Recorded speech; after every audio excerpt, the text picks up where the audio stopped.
안녕하세요. 오늘도 찾아주셔서 감사합니다. 오늘은 전라남도 여수에 살고 있는 주부님이 아주 못된 시모에게 시원한 사이다 복수를 하신 사연을 보내주셨는데요. 바로 만나보겠습니다. 안녕하세요. 여수에 살고 있는 40대 주부입니다.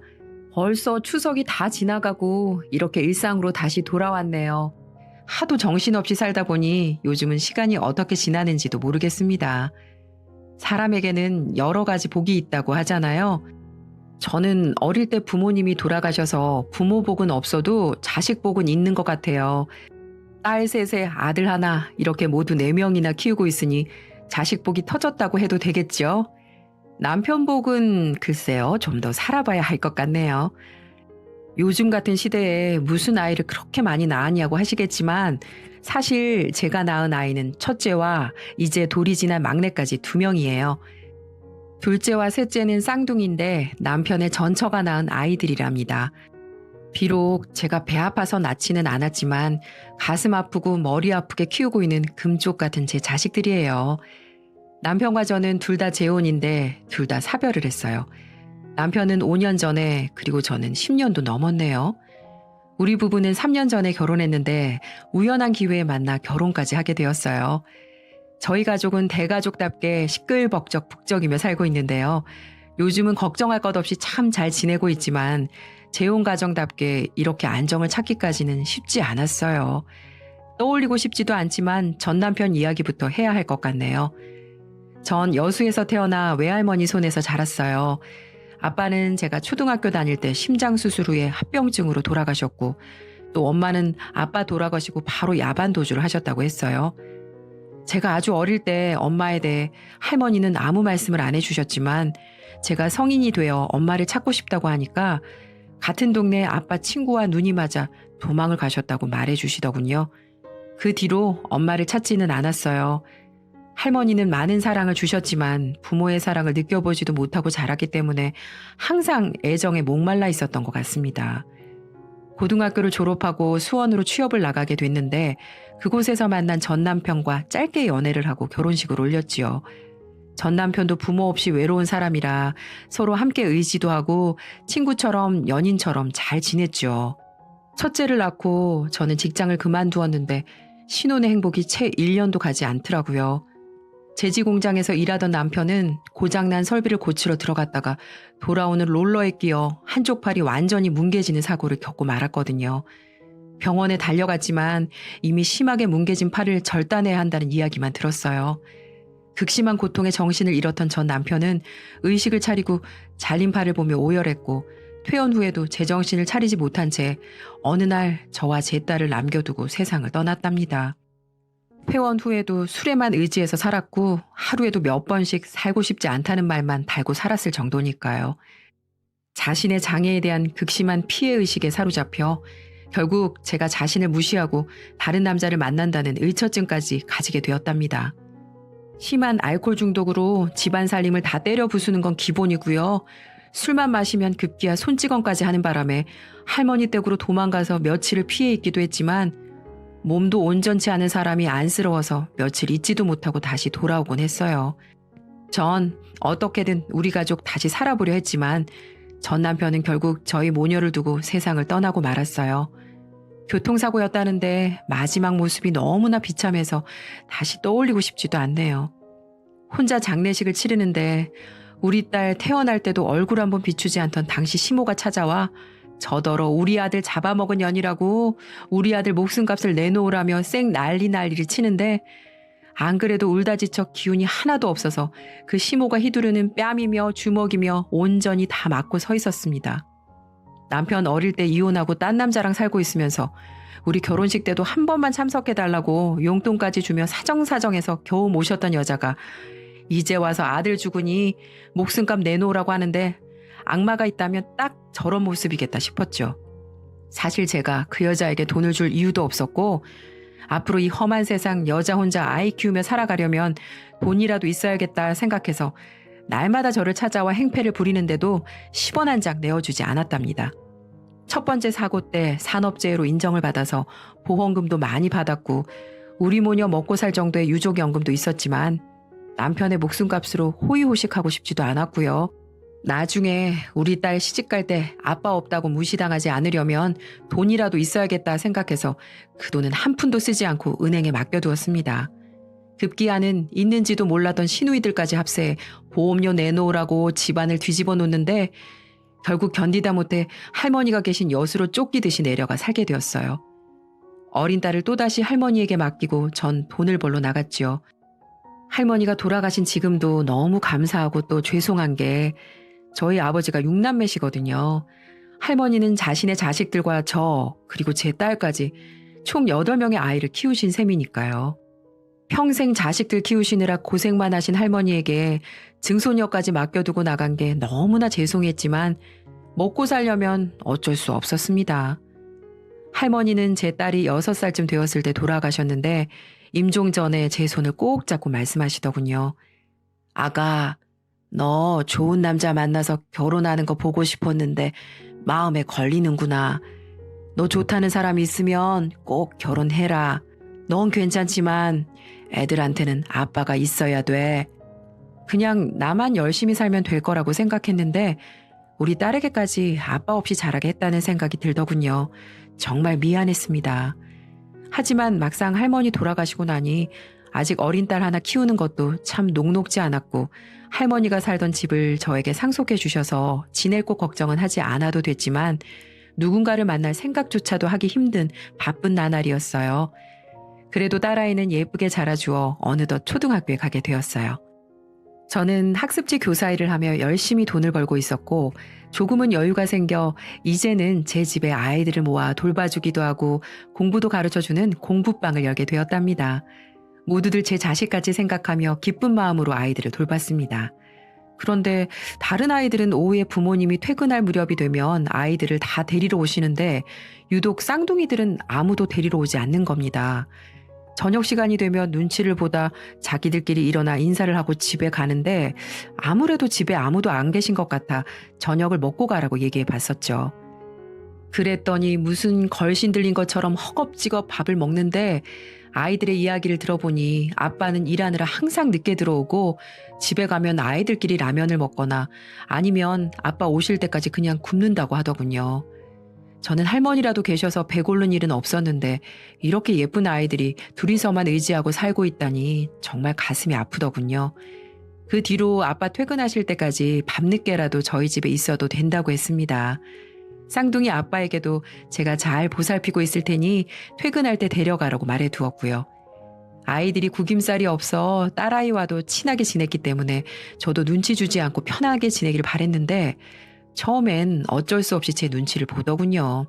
그 모습에 가슴이 시려와서 제 딸들처럼 잘해주려고 참 노력 많이 했답니다.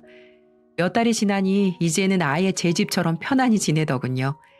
가끔 쌍둥이 아빠가 퇴근이 늦어 아이들이 자고 있을 때면 제 집에서 재우고 학교에 보내겠다며 편히 쉬시라고 돌려보내기도 했습니다. 아이들의 머리도 묶어주고 빨래도 가져오라고 해서 세탁도 제가 다 해주었죠. 아무래도 엄마 없이 아빠가 키우다 보니 여자의 손길이 필요한 것들이 한두 가지가 아니잖아요. 아이들도 참 좋아하니까 저도 기분이 좋았습니다. 쌍둥이 아빠는 화물차를 운전하는 사람이었는데 매일을 서울까지 왕복하다 보니 보통 10시 정도에 아이들을 데리러 왔고 가끔은 12시가 넘어 아이들을 데리러 오는 경우도 있었는데 그때마다 미안하다며 귤이며 빵 같은 걸 사오곤 했어요. 쌍둥이들이 얼마나 아빠를 좋아하는지 아빠 발소리만 나면 강아지들처럼 쫄쫄 달려가 안기는데 아유, 우리 딸도 저런 아빠가 있으면 참 좋겠다는 생각도 많이 했죠. 항상 피곤한 얼굴이었지만 순박한 얼굴에 예의 바른 모습을 보니 아이들이 그렇게 순하고 예쁜 게 아빠를 꼭 닮은 것 같더라고요. 그렇게 아이들이 초등학교 2학년이 되었을 무렵이었어요. 여느 날처럼 쌍둥이 아빠가 늦는다는 연락에 아이들을 재우고 TV를 보고 있는데 벨이 울리더니 쌍둥이 아빠가 제게 초콜릿 하나를 건네주는 거예요. 저기 선생님, 오늘이 발렌타인데이라네요. 오다가 편의점에서 팔길래 하나 샀습니다. 항상 저희 애들 잘 챙겨주셔서 정말 감사해요. 저기 쌍둥이 아버님, 커피 한잔 하시겠어요? 애들은 자고 있어서 내일 제가 여기서 등교시킬게요. 쌍둥이들을 1년이 넘도록 돌보면서 한 번도 개인적으로 이야기를 나눠본 적은 없었는데 그날은 그냥 혼자 보내고 싶지 않았던 것 같네요. 아이들은 안방에서 자고 있었고 식탁에 앉아 커피 한 잔을 마시며 이야기를 나누었어요. 술을 마신 것도 아니었지만 서로 속마음을 이야기하다 보니 벌써 새벽 2시가 훌쩍 넘었더군요. 이야기하는 내내 그 사람의 눈을 바라보게 만드는 사람이었습니다. 와이프가 오랜 투병 끝에 결국 세상을 떠났는데 보험 적용도 안 되는 희귀병이라서 가진 재산까지 모두 병원비로 들어가는 바람에 어쩔 수 없이 화물차 운전을 하고 있다며 제가 아이들을 잘 돌봐주니 너무나 고맙고 큰 힘이 된다고 하더군요. 저도 제 이야기를 조금 꺼냈는데 그동안 얼마나 고생이 많았느냐고 위로해 주는데 진심이 다 느껴져서 저도 모르게 눈물이 나더라고요. 처음 이야기 나누는데 눈물까지 보이니까 정말 창피했어요. 하지만 그날 이야기 한번 나누고 난 뒤 제 머릿속에는 쌍둥이 아빠의 생각이 떠나질 않는 거예요. 그 사람의 눈빛이 계속 떠올랐거든요. 쌍둥이들을 안아 올릴 때의 사랑스러운 눈빛, 늦은 밤 아이들을 데리러 올 때 그 선량한 눈빛, 또 이야기를 들어줄 때 공감해주는 눈빛들이 제 마음을 참 따뜻하게 해주었습니다. 그 뒤로도 쌍둥이들은 거의 제 집에 살다시피 했어요. 공교롭게 제 딸과 같은 반이 됐고 애들 숙제도 봐주고 이것저것 챙겨주다 보니 담임 선생님도 쌍둥이들에 대한 건 저에게 먼저 연락을 줄 정도가 되었으니까요. 아이들 소풍 갈 땐 쌍둥이들 것까지 김밥을 싸서 보내기도 하고 발표 수업이나 학부모 참관 수업이 있을 때는 제가 엄마 대신에 참석하기도 했어요. 가끔 아이들이 잠든 밤 커피 한 잔 나누면서 쌍둥이 아빠와 이야기를 나누는 게 전부였지만 전 그 시간이 얼마나 기다려졌는지 몰라요. 자존심이었는지 아님 그저 그런 편안한 관계가 좋았던 건지는 모르겠지만 제가 딱히 좋아한다는 표현을 먼저 하지는 않았던 것 같습니다. 아무래도 서로 한 번의 상처가 있다 보니 조심스러워서 섣불리 다가가기가 어려웠던 거겠죠. 그렇게 서로의 마음은 알지만 소연이 엄마 아니면 선생님, 쌍둥이 아빠 하면서 지냈죠. 지금 생각하면 남편이 참 얄밉기도 합니다. 제가 그렇게 좋아하는 티를 팍팍 냈는데 1년 넘도록 제 애를 그렇게 태웠으니 말이죠. 아이들이 수련회를 간 날이었어요. 밀린 집안일을 하고 있는데 벨이 울리더니 남편이 서 있더군요. 매번 운송회사 로고가 적힌 잠바에 안전화 차림이던 사람이 그날은 말쑥하게 차려입고 꽃 한 송이를 들고 서서 말이죠. 살짝 놀라기도 했지만 이 인간이 이제 정신을 차렸구나 싶어 웃음이 새어나오는 거 있죠. 한 송이가 뭐예요, 한 송이가. 다음에는 노란 장미로 한 다발 사오세요. 잠깐 기다려요. 옷 입고 나올 테니까. 앞에선 태연한 척했지만 새어나오는 웃음을 어찌할 수가 없더라고요. 허겁지겁 옷을 갈아입고 나갔더니 안절부절 못하면서 서성이고 있는데 그 모습도 참 사랑스러웠어요. 그날 처음으로 누구 엄마, 쌍둥이 아빠가 아닌 이성으로 데이트를 즐겼답니다. 맛있는 것도 먹고 케이블카를 타고 바다도 바라보곤 했습니다. 둘 다 바닷가에 살면서도 여유 있게 바다를 바라보는 것도 참 오랜만이더군요. 언제나 그랬던 것처럼 남편과의 만남은 제 마음을 따뜻하게 해주었습니다. 저녁까지 먹고 집으로 돌아오는 길에 남편이 먼저 사귀자고 고백을 하더군요. 고백을 해놓고도 안절부절 못하는 모습을 보니 참 귀엽더라고요. 저는 말없이 손을 잡아주었고 저희는 그렇게 늦은 연인이 되었습니다. 아이들도 있다 보니 데이트도 자주 하지 못했고 늦은 밤에 커피 한잔 하거나 하는 게 전부였지만 만나면 만날수록 이런 게 연애구나라는 생각이 들더라고요. 그렇게 시간이 지나고 조금씩 재혼 얘기가 나오기 시작했습니다. 물론 너무나 조심스러웠지만 무엇보다 아이들을 대하는 그 사람의 모습에서 진정성을 느꼈고 제 딸의 아빠가 되어주었으면 좋겠다고 생각했거든요. 그건 남편도 마찬가지였던지 쌍둥이들이 저를 정말 엄마처럼 생각한다며 힘들지만 함께 아이들 키우며 평생 행복하게 살고 싶다고 하더군요. 멋지지는 않았지만 진심이 듬뿍 담긴 프로포즈를 받고 저희는 결혼을 하기로 했습니다. 제 딸은 쌍둥이는 아니었지만 쌍둥이들과 똑 닮은지라 새 아이를 화동으로 앞세우고 결혼식을 올렸어요. 아마 그날이 제 생애 가장 행복한 날이었던 것 같네요. 아이들도 각자의 방이 필요했기 때문에 방 4칸짜리 큰 집을 구했습니다. 신축 아파트는 아니었지만 할머니가 남겨주신 집을 처분하고 부족한 돈은 제 예금으로 충당했어요. 남편은 자신이 경제적 능력이 없는 걸 미안해했지만 이제부터라도 열심히 모으면 된다고 달래주었습니다. 마치 새 쌍둥이처럼 다 똑같은 가구와 물건들로 꾸며주려니 돈이 꽤 많이 들었지만 좀 무리를 해서라도 다 똑같이 꾸며주고 싶었어요. 제 딸들과 우리 가족이 살 집이었으니까요. 앞으로 아이들을 새 쌍둥이라고 부르기로 했는데 아이들도 너무 좋아하고 저도 남편도 정말 행복했습니다. 하지만 세상엔 행복하기만 한 결혼 생활은 존재하지 않는 걸까요? 절 잘 따라주는 아이들과 따뜻한 남편만 있으면 충분하다고 생각했는데 난데없이 시모가 짐을 바리바리 싸들고 저희 부부 앞에 나타난 거예요. 시모는 시부가 돌아가신 후 만난 남자분과 몇 년 동안 식도 올리지 않고 함께 지내고 있었는데 그분과 헤어지고 갈 곳이 없어지니까 저희를 찾아온 거였습니다. 남편은 제게 미안하다며 혼자 지내실 집을 구해드리자고 했지만 이미 집을 옮기느라 돈도 다 써버린 상태였고 또 전 남편의 보상금으로 받은 돈들은 딸들 시집갈 때 미천이었기 때문에 남편에게도 이야기하지 않은 상태였거든요.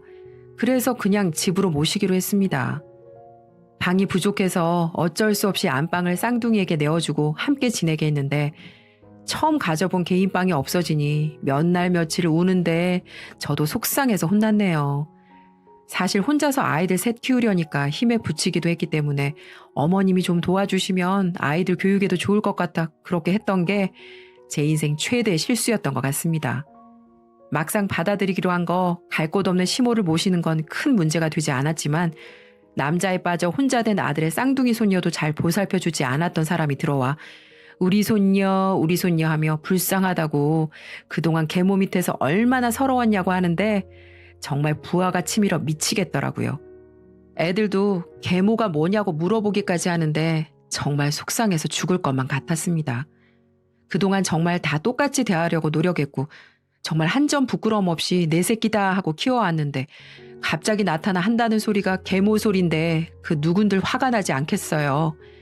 참다 한마디 했는데 시애미한테도 이렇게 표독스럽게 구는데 지 새끼도 아닌 애들한테는 오죽하겠냐고 하는 거 있죠. 도저히 말이 통하지 않는 겁니다. 아니 저한테 무슨 억하심정이 있는 것도 아니고 혼자 힘들게 애 둘 키우던 호래비 아들 구제해 준 거 저한테 절을 해도 모자란 거 아닌가요?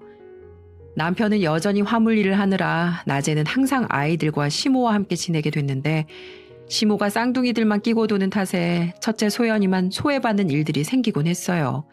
어쩌다 제가 일을 보러 집을 비울 때면 쌍둥이만 데리고 외식을 하러 나가거나 과자를 사줘도 쌍둥이들 것만 사온다던가 말이죠.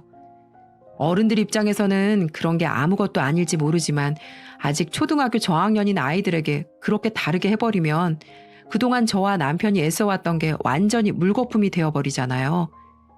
어쩌다 쌍둥이들이 말썽을 부려 제가 혼이라도 낼라치면 왜 자기 새끼들 혼내느냐고 싸고 도는데 정말 이러다가 아이들 교육에까지 지장이 가겠다 싶더라고요.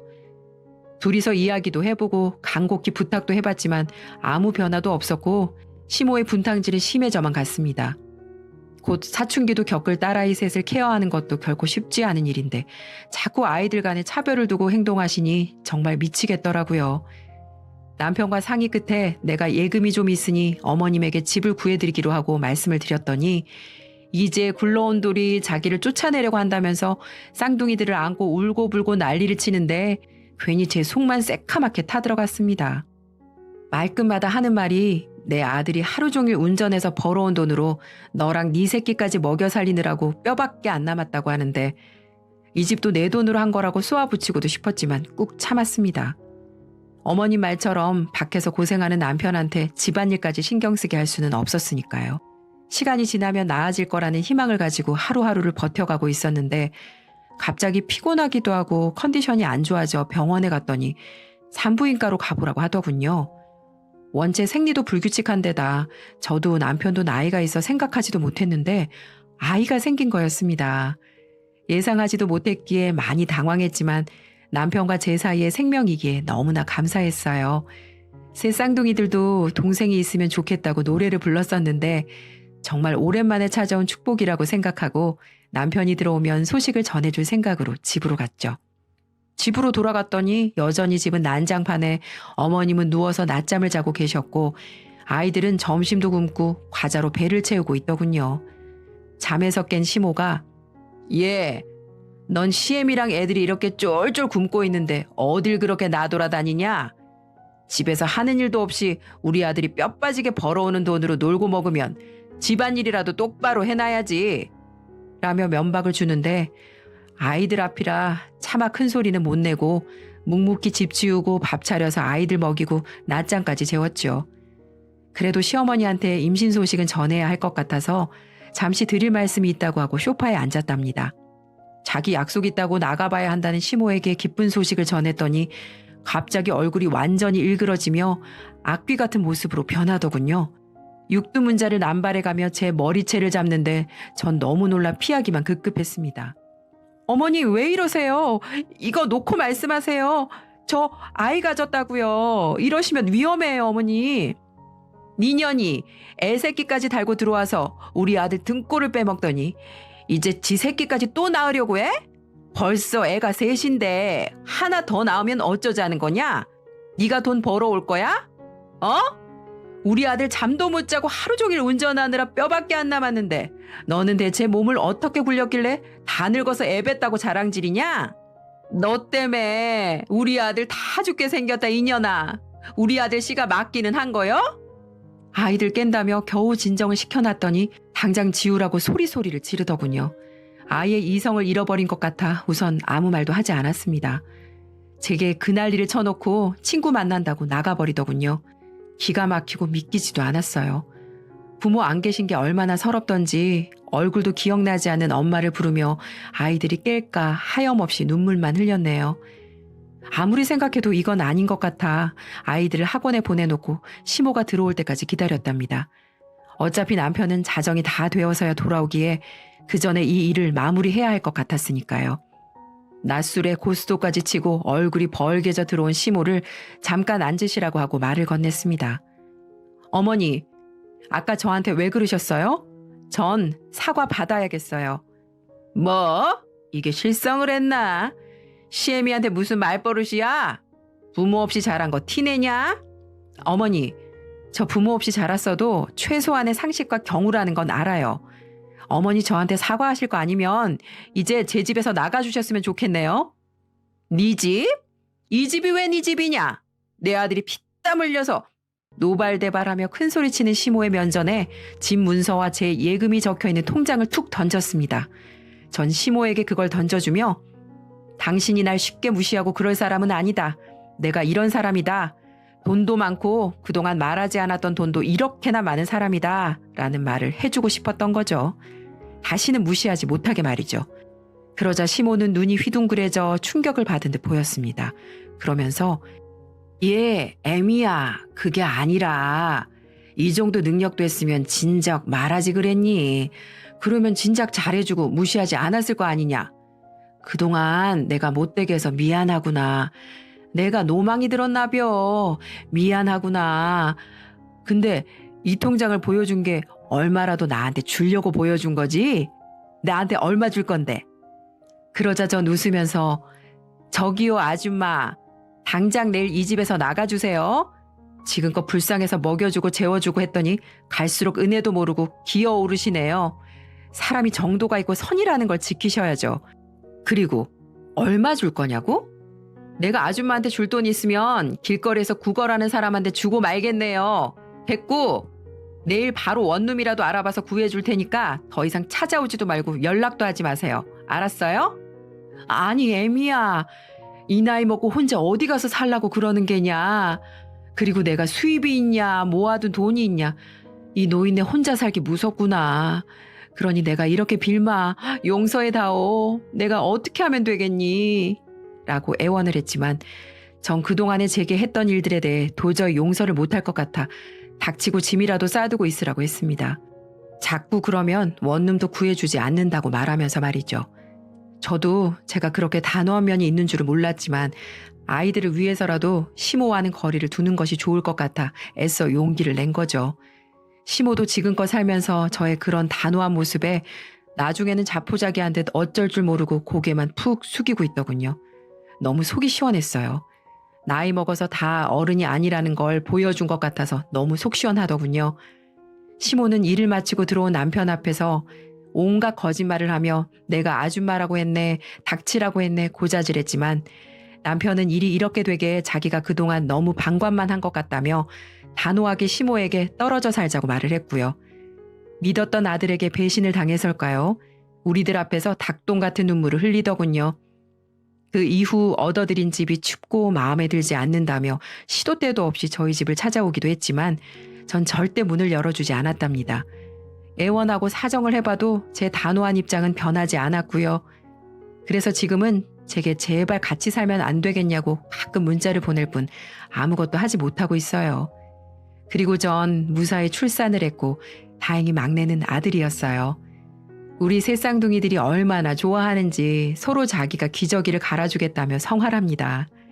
여러분, 저 잘한 거겠죠? 어렵게 찾은 우리 가족의 행복, 다른 사람 때문에 다시는 잃고 싶지 않습니다. 비록 저를 욕하는 사람이 있을지도 모르겠지만 앞으로 남은 제 인생도 오로지 제 가족들만 생각하며 살아보려고 합니다. 효도는 딸이 한다는데 요놈들이 언제 다 커서 제 비행기 태워주려나 싶네요. 제 이야기 들어주셔서 정말 감사합니다. 여러분들도 모두 행복하세요.